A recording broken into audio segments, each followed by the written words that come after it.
High বন্ধুরা, জোহার। আজ দেখুন যে সয়াবিনের সবজি বানাচ্ছি। সয়াবিনটা পেস্ট করে নিয়েছি সিদ্ধ করে। তারপরে এই যে আলু দেব, পেঁয়াজ, এখানে নুন, লবণ, আর এখানে সব মশলাগুলো পিষে দিয়েছি, আদা, রসুন, জিরে, ধনে আর কাঁচা লঙ্কা। আর এই যে এটা বেসন দেব, বেসন দিয়ে এখন মাখিয়ে নেব আমি সবগুলো। দেখুন বেসন দেওয়া হয়ে গেছে, এখন আমি মেখে নেব। এটা টিকিয়ার মতন বানিয়ে তারপরে সবজি বানাবো। কোপ্তা হয় না, কোপ্তার মতন বানিয়ে সবজি বানাবো। যে মেখে নিয়েছি, আলু দিয়েছি এটাতে, আর বেসন দিলাম একটু।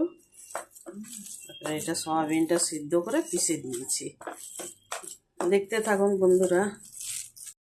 হাই বন্ধুরা, দেখুন আমার এরকম বানানো হয়ে গেছে, গোল গোল করে নিয়েছি। আর এই যে এখন তেলে দিয়ে দেবো। এই যে তেলটাও গরম হয়ে গেছে আমার, তেলে দিয়ে দেবো।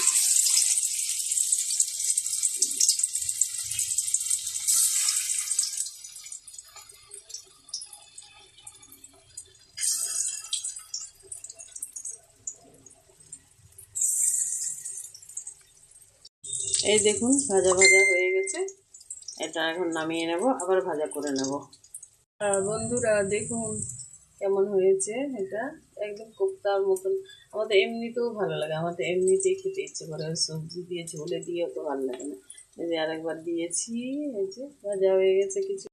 বন্ধুরা সব ভাজা হয়ে গেছে, এখন আমি এটা ঝোল বানিয়ে নেব। আমার ছেলে শুকা শুকা খায় না, তার জন্য ঝোল বানিয়ে দেবো। তেল ঢেলে দিয়েছি, যে তেলটা গরম হয়ে গেছে, এখন তেজপাতা আর জিরে ঢেলে দেবো। এই যে আমার পেঁয়াজটা ভাজা ভাজা হয়ে গেছে, এখন আমি টমেটো দিয়ে দেবো। টমেটোটা দিয়ে দিলাম, আর এই যে সবগুলো ভাজা হয়ে গেছে। কেমন লাগছে বন্ধুরা জানাবেন। আর আমার ভিডিওগুলো যদি আপনাদের ভালো লাগে তাহলে লাইক করেন, শেয়ার করে দেবেন। আর এই যে এখানে সব মশলা পেশা হয়ে গেছে, একটু একটু দিয়েছি কেন কি ওটাতে দিয়েছিলাম আগে একটু। আদা, রসুন, জিরে, ধনে, কাঁচা লঙ্কা, গরম মশলা একসাথে সব কিছু দিয়েছি। আর দেখতে থাকুন বন্ধুরা। এইখানে আমার দেওয়া হয়ে গেছে কাশ্মীরি লঙ্কা গুঁড়ো, হলুদ আর লবণ। আর এখন এই গরম পুরো মশলাটা আমি এখন দিয়ে দেবো। এই যে মশলাটা কষা কষা হয়ে গেছে, তেলও ছেড়ে দিয়েছে। এখন আমি এই যে গরম জল বসিয়েছি, গরম জলটা এখানে দিয়ে দেবো। দেখুন ঝোলটা আমার ফুটে গেছে, এখন আমি ভালো করে ঝোলটা ফুটে গেছে, এখন আমি দিয়ে দেবো এক একটা করে।